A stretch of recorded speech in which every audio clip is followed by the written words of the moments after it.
is going to basically make like Elon Musk and low-key tend towards rightist ideals. I am kidding you not right now. The guy's heart is changing, especially as he's getting older. All right. And especially as he is remembering the America he grew up in and how it's just so different and how he has contributed to the mutiny against his own country. He's having an internal conflict that is beneficial in the long run. So Facebook is going to come around full circle. I literally had a dream once upon a time of Mark Zuckerberg getting saved altogether, as in repenting to Christianity altogether. So Leona Banka ele ya gage ya go Hawaii, he won't need to be in it, in the tribulation, right? With Mark Zuckerberg doing a 180, leadership under him is also going to do a 180, in the sense that these, who are these, what do they call them? Not coordinators, what are they? Moderators. Moderating teams are going to have to change their strategy as to how they moderate, and it will be in resistance to a globalist ideal that is saying we still need to smother certain voices. There's going to be an Elon Musk-ic indifference to what you gotta say about freedoms of speech. Even in Mark Zuckerberg, he's going to get to a point where he is like, let people speak, for crying out loud. And he won't care about consequences or ramifications of the global elites out there threatening to arrest him when he goes to Belgium. Is that not what happened with Elon Musk? You get my point. Essentially, there's going to be pushback. Just in the same way, this pushback will have come about as a result of the world hating the World Economic Forum. You know how I spoke about that earlier. The observation of the irritation, how it is that people they prefer Elon Musk to Bill Gates when it comes to a tech giant. Because Bill Gates is a megalomaniacal tyrant. Remember, I said earlier, God made Eve for Adam because it is not good for man to be alone. When the world starts to hate you, it stings. Whether or not you can maintain an attitude of, I don't care what you think. Bottom line is they care. And so upon making an observation that the world is disinterested in being run like that, some global elites are going to flip. And this flip is going to cause leadership changes in their organizations.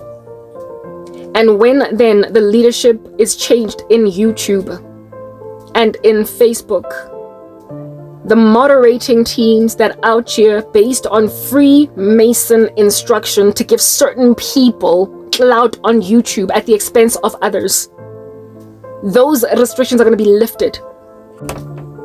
First and foremost, new leadership is going to come in and award leveling of people, in the sense that if anybody wants to speak, let them speak, of course, as they are honoring hate speech regulations and gratuitous violence. There still will be a need for moderators. You can't just let anything go. Do you understand what I'm saying?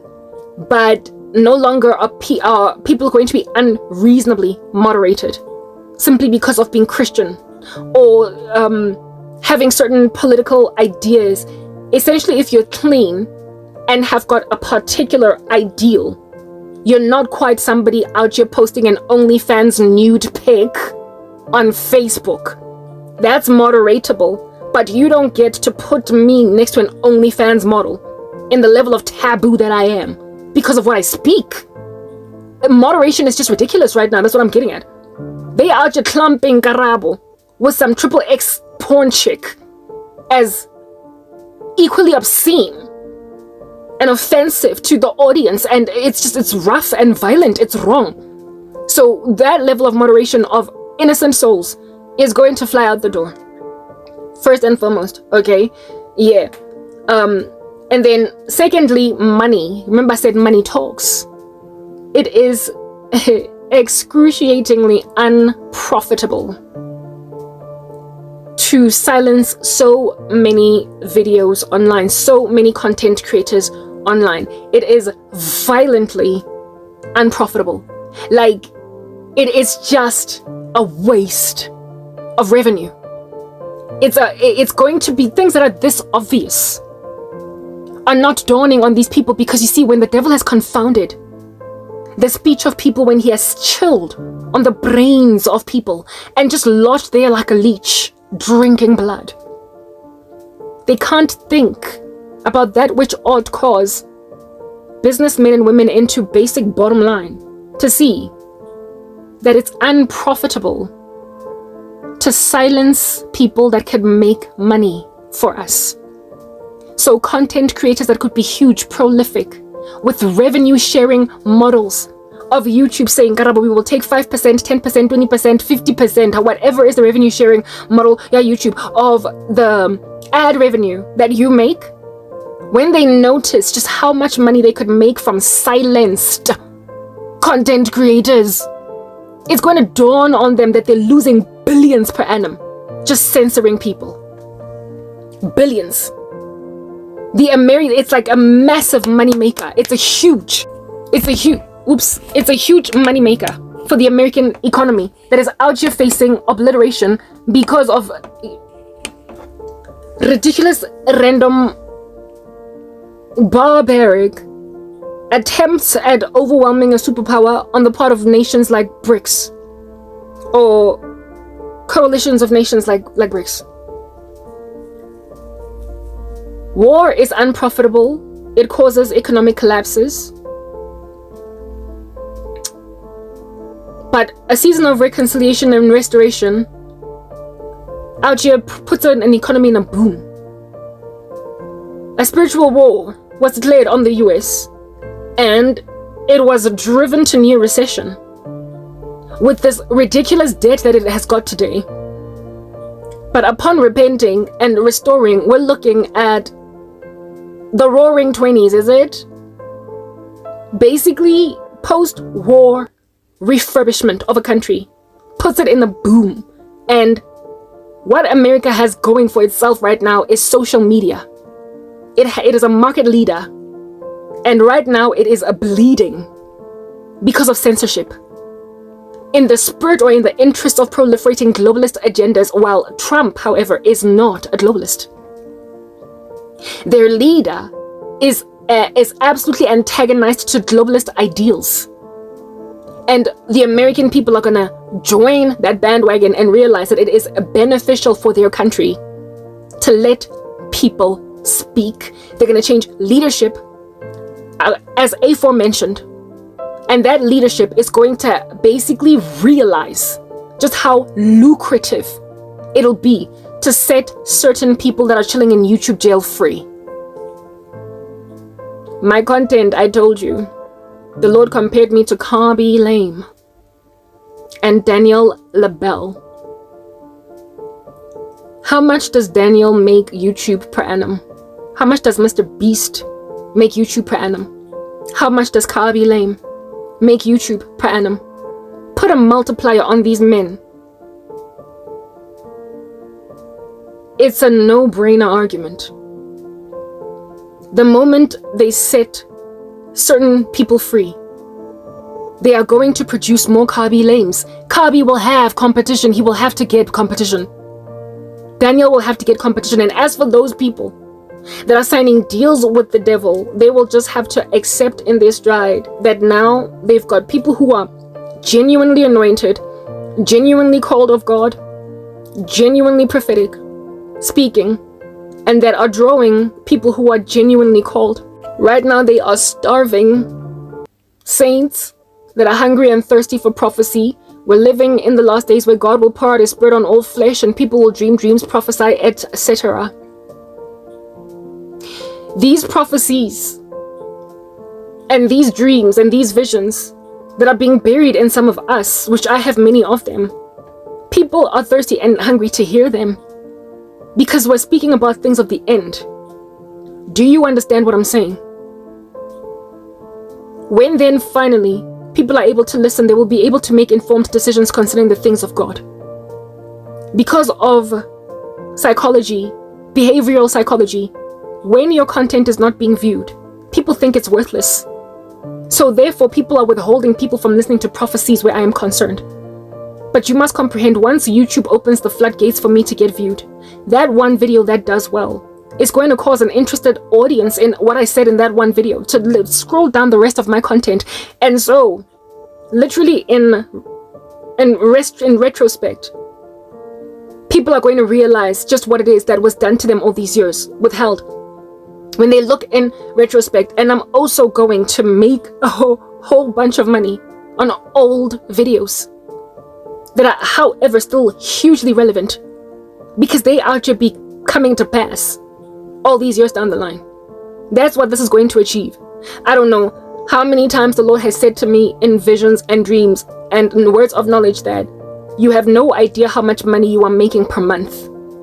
With all these videos that you are posting, you are making a whole bunch of money. And I'm like, Kanjani. People don't generally go into old content. Like if it's 2 weeks old, it's too old for some. And God is like, honey, your content is evergreen. And you are giving prophecies of things that are going to happen sometimes in quite the distant future. And so they're still relevant even though you posted it a year, 2 years ago. They still have not come to pass. Therefore, people will have a general curiosity of your content once whatever is the uppermost content that you're going to post that's going to get proliferated goes out. Once that goes out, just how page turning what you will have been speaking in that video that is the most recent will cause people to have a curiosity concerning the remaining of your content. And so that's how you're going to make money. You are going to make money on old content. So right now you are like a person that's building a business that you keep on going from door to door to sell the prototype of, and no one is taking it. But by the time somebody wants to give you a shot, they're going to buy everything. And they're going to open a small little factory for you to sell out of it. That is what's going to happen with your content. So when I just keep recording, keep pitching, keep rocking up. With the Lord then comforting me to keep pitching, keep rocking up, keep arriving. I'm arriving because I've been given a spiritual gift. Do you understand? Same way that Donald Trump was given back his Twitter because Elon Musk bought Twitter. I'm getting my YouTube because somebody bought to change in leadership at YouTube. That's going to ubiquitously, like what happened in Syria when the Assad regime fell. You know how they set all those prisoners free that were under the dictatorship of Bashar al-Assad? YouTube jailed people and Facebook jailed people are going to be ubiquitously set free, almost like pressing one little button on a system from social media jail by a change of leadership. And with this change of leadership, comprehend this. So it's people that are signing deals with satanic organizations that are keeping other people buried, right? But in some instances, it's literally just being powerful and knowing a person that knows a person that knows another person. And so you actually be paying a moderator, some administrator at YouTube, to sit on the chest of a content creator that you know for nothing, for no other reason but the fact that you're selfish. Employees of this nature are going to be surveilled because no longer are you going to easily just shut a channel away without there being a really good excuse for it, like a really good reason. Like somebody out there be spreading hate speech along the lines of kill the US president or kill the South African president, or somebody basically proliferating a propaganda that could be harmful. Then maybe you can see why it is that this person had to be moderated and shut and their channel shadow banned and them marked. But when a person does not have any such message of such incendiary message that could be harmful to an audience, to shut it down is going to get that viewed, like basically flagged on some, okay, if you are going to shadow ban a person this horrifically, we need to know why. Give me a reason. Is it ISIS out here doing a beheading video? Of course, you can't put that on YouTube. Is it this? Is it that? Basically, no more are these baboons that keep taking bribes going to be able to carry on doing what they're doing. Because you're going to immediately get noticed, following which upon them perusing or interrogating, why did you make a decision to do this level of shadow banning on this channel? It's going to be clear that it was for no other reason than the fact that somebody paid you $2,000 to do it. So goodbye, fired. People are going to lose their jobs. People are going to get fired, and as a result of people losing their jobs, no more are YouTube employees going to easily be tapped on the shoulder off on the street, given a good $3,000 in order to make sure that a content creator cannot create content anywhere where they go. They can start a YouTube channel and then another one and another one and another one and another one and another one and another one. And no matter how many of them they start, within a day of them being up, YouTube jail, YouTube jail, YouTube jail. That's what happened with me. I have got a total of 5 ministry YouTube channels that I post on regularly and 1 fitness channel that are all in YouTube jail. The only reason I have 5 ministry channels is because I did just that. After noticing that they've shadow banned me here, I started a new channel. After noticing that I was shadow banned there, another channel, and then another channel, until I stopped. Now all my channels are sitting on binary code, nobody views me, and there is nowhere I can go. I cannot start a new YouTube channel and it within 24 hours being so violently locked and chained that I won't even get 1 view on a short. That's my life. I'm in YouTube jail. And God is like, don't worry, Micaiah, eating meager portions of bread and water, you're gonna get out. Because a ubiquitous freeing of prisoners is gonna happen, almost like the Assad regime just fell on YouTube.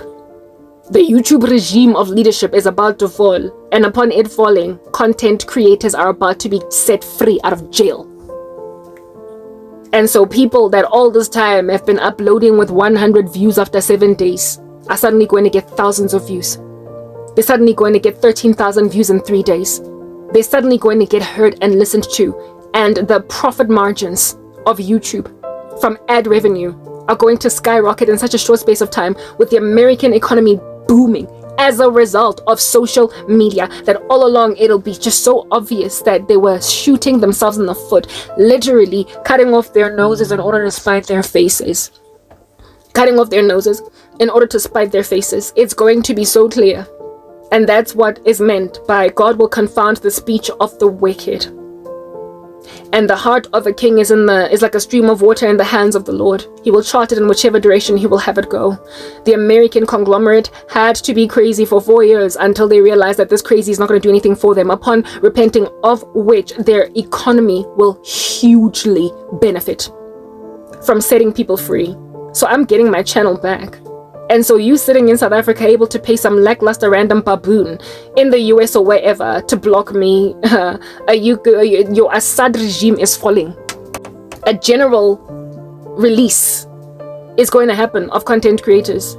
And those that have benefited from this evil system will still work next to us. But they're not going to get the traffic that they used to get. Because after all, at the end of the day, the Lord makes Christians fishers of men, not unbelievers, not people that bit when the devil gave them a steak, not people that took whatever and ran with it. So you will gather for yourself indeed people that tend to like false preachers anyway. Those with itching ears, they'll come to you.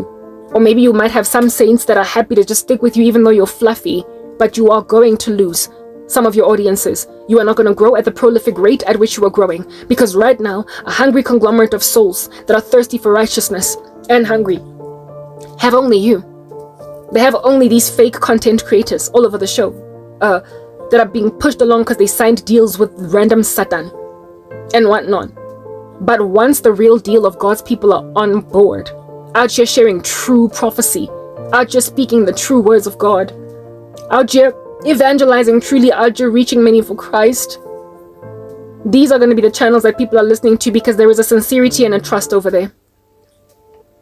Everybody else that's been able to thrive all this time, like I said, if you don't confess your truth, you will be able to deceive and dupe everybody into thinking you're a saint until you die and then go to hell. Or you could confess that I was among those that benefited from being a Freemason, but what does it profit me to gain the whole world and then lose my soul?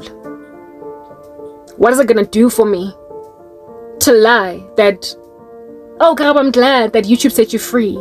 Want to do a collab? Act like you're a Christian when you are Ravi Zacharias. You have got an unacceptable sacrifice. You are Cain killing Abel presently. But God is about to set free a whole bunch of Abels out of prison. And their channels are going to grow like weeds. They're going to grow. People are going to watch them, because people in the last days, there is a remnant that are thirsty and hungry for righteousness, and they will be fed. Peter, do you love me? Feed my sheep. Those that are truly feeding God's sheep, God will make them fishers of men.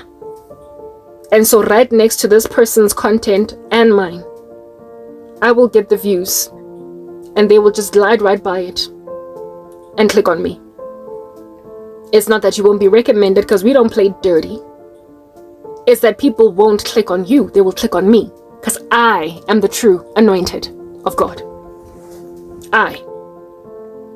That's how comeuppance is rocking up. So, these horrific nightmares that I keep on getting with South Africans trying to make me settle for whatever random rubbish they are, trying to force me to take in my stride that which they're offering me, shoving it down my throat, saying nobody's coming for you, honey. You are not coming for me. You're a member of bricks. You're about to be pulverized by God as a brick. But I'm moving to America. I've been saying it. I'm moving because I've been there all this time. I got born again in this country and then got raised up by men in that country. I got discipled by that nation, and I was maintained sober. In spite of your soulish, feverish, clamorous Christianity that's not really.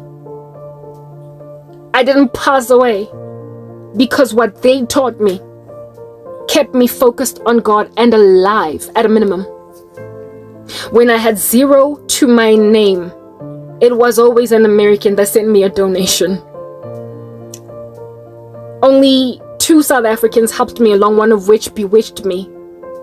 And the amounts were barely enough to buy me a whole pack of toiletries.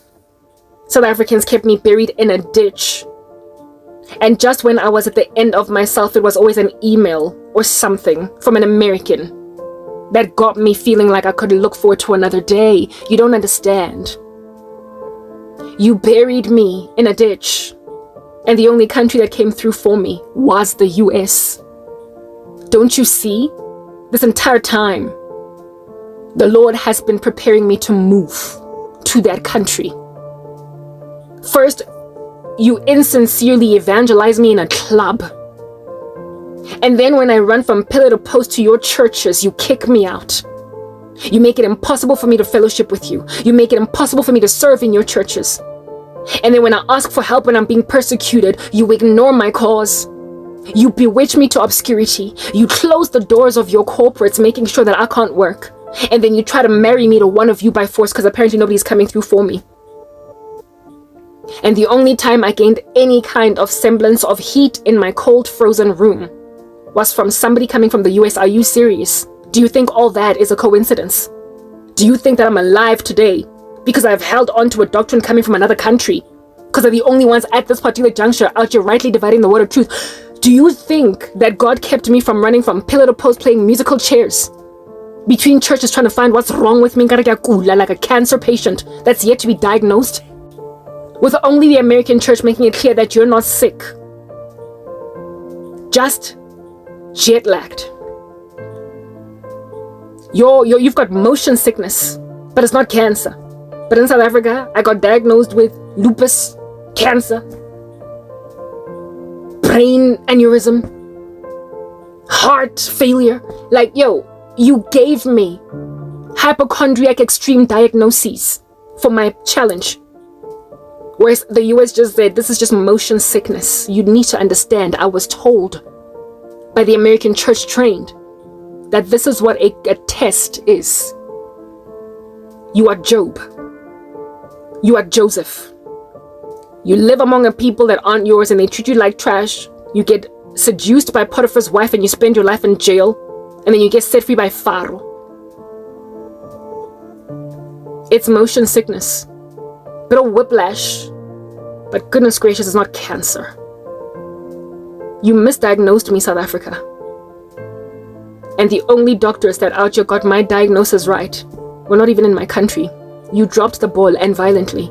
And now I keep getting dreams of you expecting me to sit in this crazy country with you adoring your sorcery all this much and trying to force me to marry like proper. Some married dude that I used to have a big fat crush on when he was still single and viable for me. Trying to justify leaving his wife because apparently she's the dog.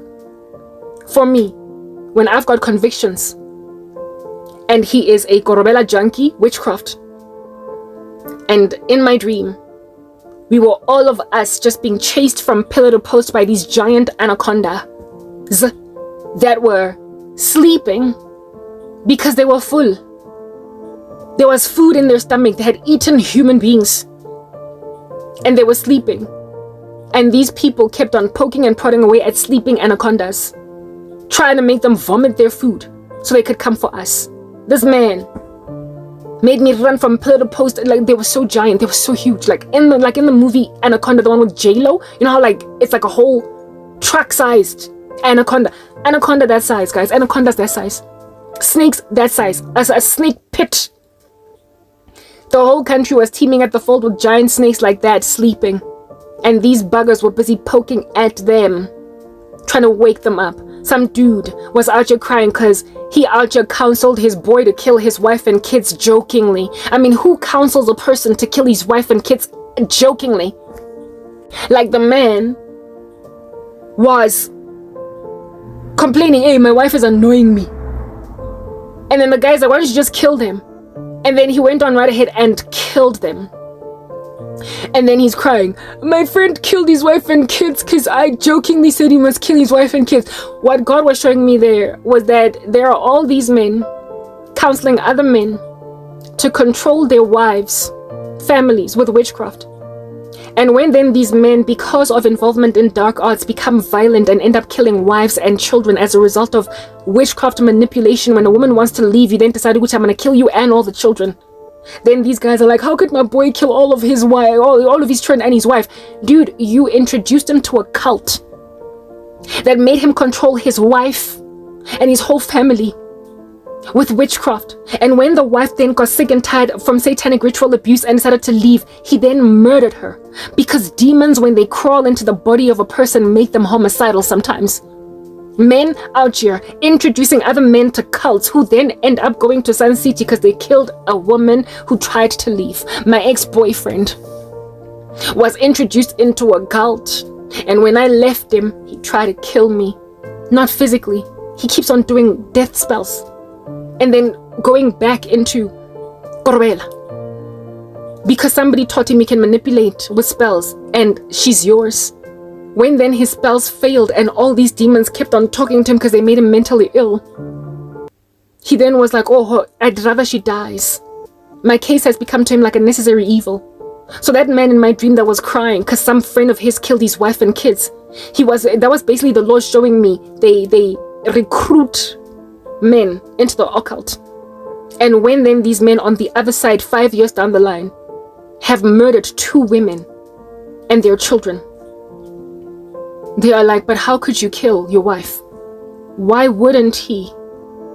When the spell that you promised him is going to keep that woman in the house fails, why wouldn't he kill? Because now he feels entitled and his demons are crawling up his ear. In this dream, there was that crying baboon, and then the one who wants to leave his wife for me. So like Papa in my dream, he glamorized the prospect of me helping him because he thinks he's called to kill the anacondas of South Africa that at some point was sleeping because they'd already eaten some other people. The country was a mosh pit full of snakes that were the size of trucks, and this man felt like he was a warrior charged by God to kill them with me.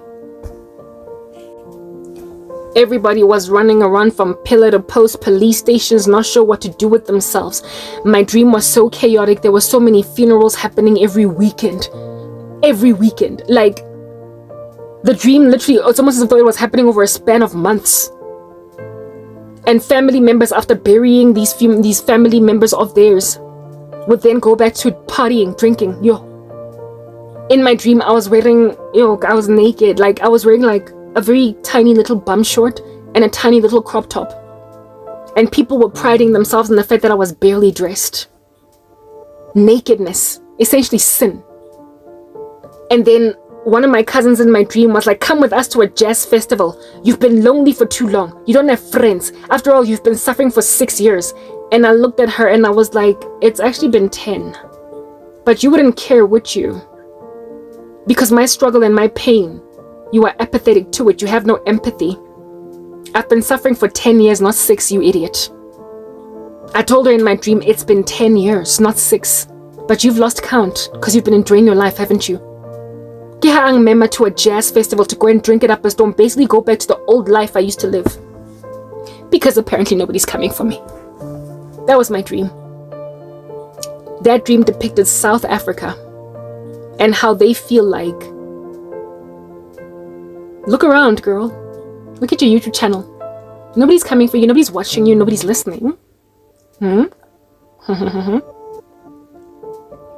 Might as well marry me and we will fight the anacondas of South Africa together. A man that bewitched me put me in a position to pass away. A man that's married presently to a woman that he is out here calling a dog. Saying that she doesn't deserve me, but Karabo, you deserve me. You are a good girl. If at all that woman is worthless, birds of a feather, they flock together. You drew each other to each other. So if you frustrate each other in your marriage, honey, you deserve each other. And then some other little idiot out here crying that his boy killed his whole family, and then himself. When he introduced that boy of his to a cult. And then the rest of South Africa is like burying people every weekend from families because of satanic rituals. And they pride themselves in the nakedness of citizens. Constantly going to and from police stations, reporting cases, and guys, that dream was just chaotic. It was just a representation of the death of South Africa. And I've been saying it. You think that you've buried me and that you've got me under your skin. And like Sinatra, you're gonna do it your way. I'm telling you right now. Those who are with me are more numerous than those who are with you. Like it or not, I'm leaving. And like it or not, I'm going to America, like Eddie Murphy. Because that country has been made straight and right for me to live in it. South Africa. I have no honor among you. Not only that, I fought a decade for you and failed. Righteous men cannot thrive in a wicked country.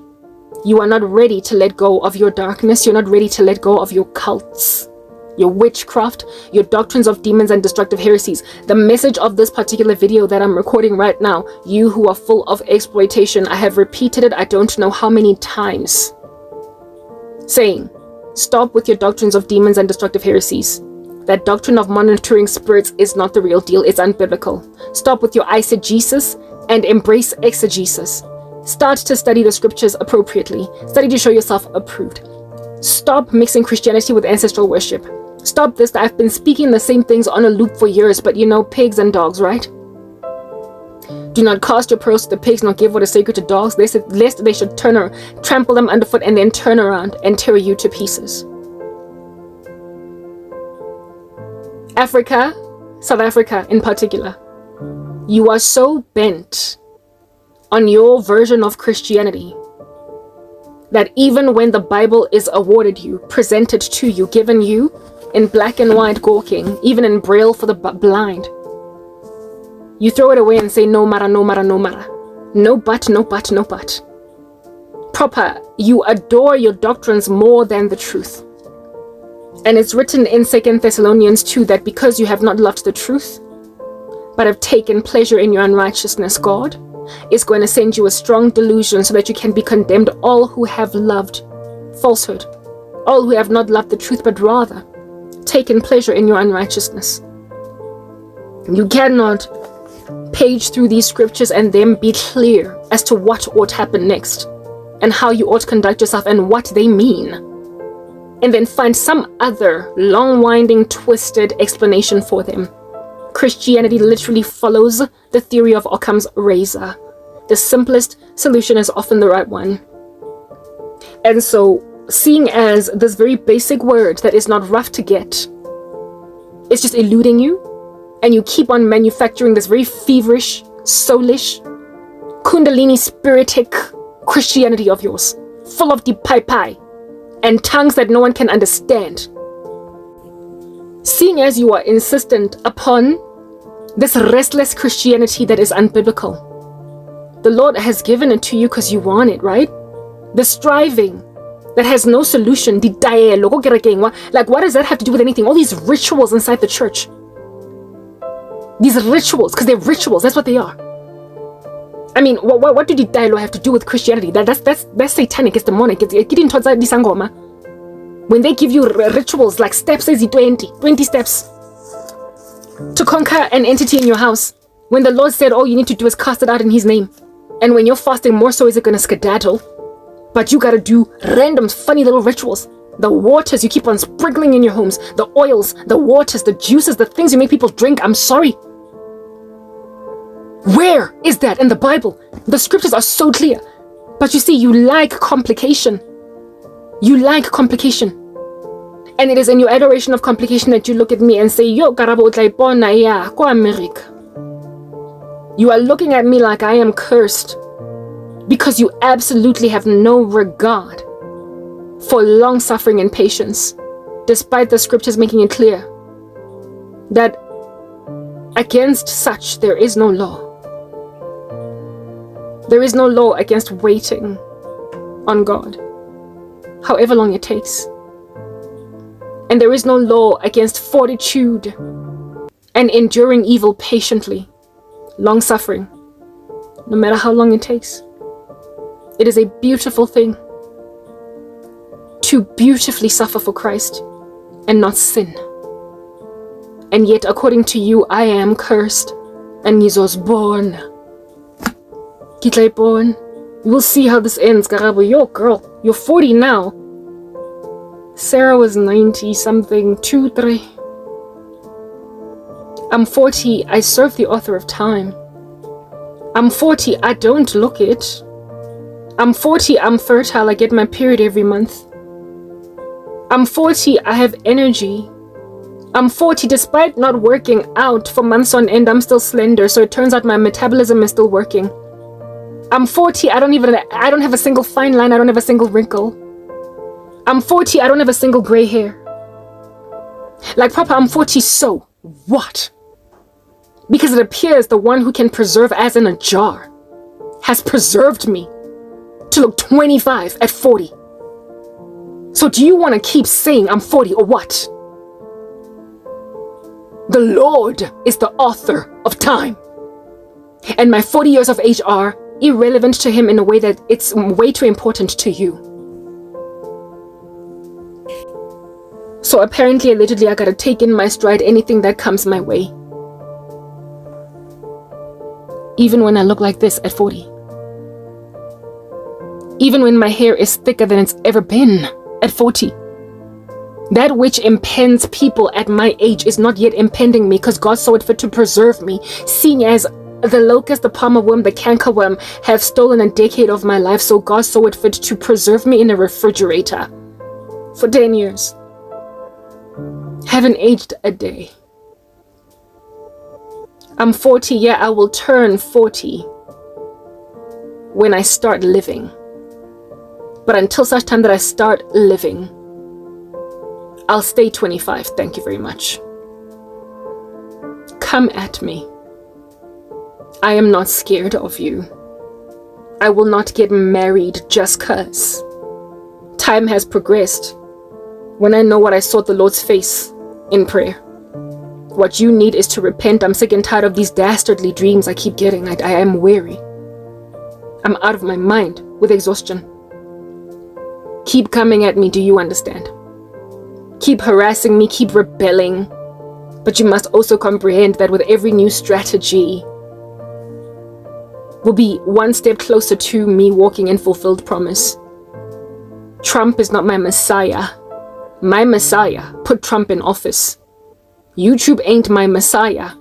My Messiah is going to change leadership in YouTube. Zuckerberg is not my Messiah. My Messiah is going to change Zuckerberg's mind. Xi Jinping is not my Messiah. My Messiah is going to make him extract from America, Gangan, such that all the numbers on TikTok are going to flood back to YouTube and Facebook, where already I've got some kind of a presence. South Africa is not my Messiah. My Messiah is going to move me out of the country. So much so that my Messiah has already trained me in American politics and culture and all that jazz before I even leave. It's like everything that you need to pass in order to successfully move over to another country. I've already done that without even knowing. I am leaving. Like it or not, literally I am leaving. You will keep on trying and trying. And you know what, black men, you are so below the belt and so taboo. Not only are you determined to block me from leaving South Africa, but you are also determined to keep me married, to basically marry me off to a black man because you're racist. It's not even about the fact that God is marrying me to a godly man. It's about the fact that it's not a black man. While you still have that kind of mentality, whatever. Okay? Like literally whatever. You have a disease that's coursing through your veins. You have a strange disease. And it's coursing through your members, and it appears incurable because you refuse to seek out a diagnosis for it. You don't want to get checked. You don't want to get tests done. You don't want to deliver your blood or your urine samples that somebody might actually put a stick in it. So, seeing as you are happy to have whatever is metastasizing in you continue to gnaw away at you parasitically, do you? All you're doing is proving Klaus Schwab right. You're like a virus. Agent Smith. Multiply until every living resource is consumed, Mr. Anderson. You are acting like deplorables, just like the World Economic Forum thinks you're all a bunch of deplorables. I'm sorry, I can't. There are people on Earth that are sober. So, Trump won the US election by a landslide. So too will my deliverance also be landslide-ic. It'll appear as if though nobody cares to hear what I have to say until it becomes clear that people were hungry for what I had to say. And the level of underestimation that I will have endured in the run-up to will have been nothing but exactly that, an optical illusion. Open your eyes. For those who are with me are more numerous than those that are with you. You know how many of these people out here throwing expletives? Because that's exactly what they are. Because it's blasphemous, it's sacrilege when it's not really true. You like to say, I'm blessed and highly favored. When there's no such thing going on. Because you can't be blessed unless you walk not on the counsel of the wicked, stand in the way of sinners, nor sit in the seat of scoffers. But you are just being a flagrant baboon, and yet you're blessed and highly favored. No, I am blessed and highly favored, and you're about to find out that that's true. You're about to see it. All of y'all that ought to be on some, touch not God's anointed, or do my prophet no harm. Laying claim to God's promises on you despite being a flagrant heretic, and you're using that so that nobody can call you out for your false doctrine. You're about to find out what it truly means to touch not God's anointed, do his people no harm. With me. And not just with me, but with people like me. You are gonna discover that you messed with children of God at your own peril. And only once you have lost them, I keep saying this time and time again, South Africa, only once the biggest and baddest among you are gone, and now you're left with the desert land that remains with all of your anacondas, will you then successfully, finally, once and for all, trample on serpents and scorpions, and over all the power of the enemy, nothing shall by any means harm you, okay? Those anacondas, no matter how big they are, at the end of the day, they're just serpents. The Lord crushed their heel even though they struck his heel. He crushed their head, even though they struck his heel. Do you understand? Man will crush the head of the serpent. However, in the run-up to, the serpent will strike his heel. So, seeing as the Lord has given you, who are his truly, built on the rock, not on the sand, authority to trample on serpents and scorpions and over all the power of the enemy, and nothing shall by any means harm you, no longer will you, South Africa, once you have lost me, goodbye, au revoir. No longer are you gonna run. For what? From anacondas. They're giant. Out here consuming human beings whole? You will merely walk into the room and say, get out in the name of Christ, be gone. And they will burn, burst, explode. You will know spiritual war for real, because finally, you are going to love the word of God. You are going to embrace true sound doctrine. Right now, you're walking in Titus 1:16. With your ways you display that you have not loved the truth. You have a profession of God on your tongue, but with your ways you display that you have not known the truth. That's how you are at present. You are Titus 1:16ers. Titus 1:16ers. They profess to know God, but they deny him by their works. They are detestable, disobedient, unfit for any good work. Titus 1:16. That's you today. But once you've lost the best among your people, you will finally abandon your doctrines of demons and destructive heresies. You will shut down Synagogue Church of All Nations in Nigeria. You will shut down the offices of Bushiri and Trankedi and Hubert Angel and Passion Java. You will stop calling stupid mere mortals Papa when that is a title only for God. You will abandon Prophet Lovi. You will let go of Kenneth Copeland. You will let go of tongues in a public congregation. You will finally embrace the scriptures. Stuff that is written in here, you will take it seriously. You will be biblical, and only on that day when you are in obedience, for that is better than sacrifice, only then will the Lord hearken to your prayers, because right now you're playing games. It is no wonder anacondas are all over your country. You can't trample them underfoot. The devil is dancing around playing baboon on your heads because you are literally unfit for any good work. You profess to know God on your tongues, and however you walk in detestable ways. You are a reprobate before him, and you will not be embraced. It's written in God's word, Cain. Sin is crouching at your door, and its desires to have you, but you must master it. Besides, if you do what is good, will you not be accepted? So on the day you unrobe yourself from being Cain and you start being able and giving God an acceptable sacrifice, you are going to get accepted. Only on the day when you finally give God an acceptable sacrifice. Right now, you are being told in, is it 1st or 2nd Corinthians, orderly worship. Rules for orderly worship. And yet you rock up in a public congregation with no interpreters. For what? Nobody understands what you're saying. As you're putting women pastors all over these pulpits. You are insisting on calling yourselves blessed and highly favored, and the only time that you insist to people be celibate and walk away from sex before marriage is at marriage counseling. And yet you don't preach in churches, don't have sex before marriage. And when then you discover that there is an immoral man among you, you don't only go through church discipline to make sure that he stops doing that thing, but if he just continues to cheat on his wife, he's still out there coming to church every Sunday, and you're not kicking him out. When the scriptures make it clear that throw the immoral man out from among you. If you have disciplined him and he is undisciplinable, he doesn't get to give you a 100,000 rand donation to the church, and next thing he's still out here with his crying wife in the church. For as long as you're still doing church like that, you will hang with anacondas, and you will continue to be policed. You will sit under what you call monitoring spirits, and you will continue to watch people kill their wives for sports. The country will remain diseased, and you will still insist that a chaste, consecrated, blood-bought, born-again child of the living God, daughter of the King, marry a divorcee that out here is trying to leave his wife for her, and take anything in her stride, maybe even have a baby out of wedlock if you that's the only time that you will let her go. Only once you've had a baby carried to term, Karabo will give you a job. I don't need a job that comes with me sinning against the God of the universe. I don't.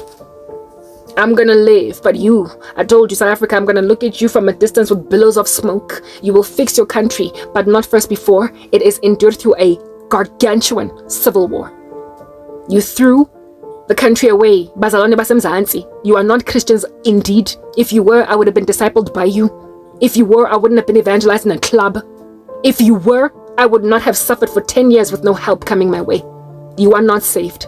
You are lost as lost can get. You are dead as a doornail. And until that time that you discover that and do what is right, you will forever be Cain killing Abel. And if the Lord does not move Abel out the country, there will be no Seth. There will be no more lineage of Abraham, or not Abraham, of Noah, not Adam, to be proliferated in the lineage of Noah, to basically save the world and start afresh with the flood. There would be no Seth if God did not extract some of your Abels out of the country, because you are literally killing Christians in South Africa. I warned you. Stop trying to marry me. I'm not marryable to ungodly men. Stop making like Velcro and lifting everything in your wake. Just repent.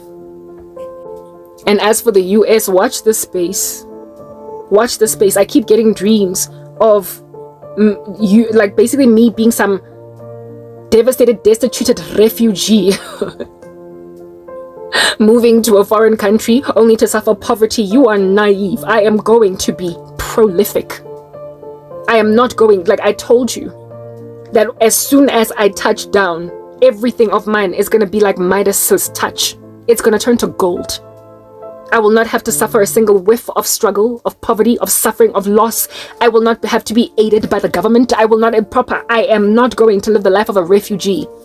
Just a person in the diaspora, an immigrant that is out here benefiting that economy. Just like Elon Musk, just like Trevor Noah, just like Tyler. Understand, I am a gem. And like a gem, I'm not going to be living a reproached life in a foreign country. You are naive in a most violent capacity. I was never meant for this level of squalor. South Africa ascertained that that's what I endure. And then said, I'll marry you. What? Akilibatli? Your men that are dastardly out here mixing Christ with nastiness, watering down what I'm supposed to do, undermining my call in Christ? No. You settled, not me. I should not have to endure the wrath of God as you are enduring it. Gatsamaya, you are possessive of me, it doesn't matter. Pungirabampete grease man, like soap in your hands that's wet, I will slip right out. Like it or not, I'm leaving. I'm leaving. And I have explained to you how I am going. I am leaving because leadership is changing. By the time I get out of South Africa, I will have financial stability. I'm not going to move to the US poor. I'm going to move there because I gotta. Watch it. Don't say I didn't warn you. I'm signing out in the name of Christ, Crank. Peace.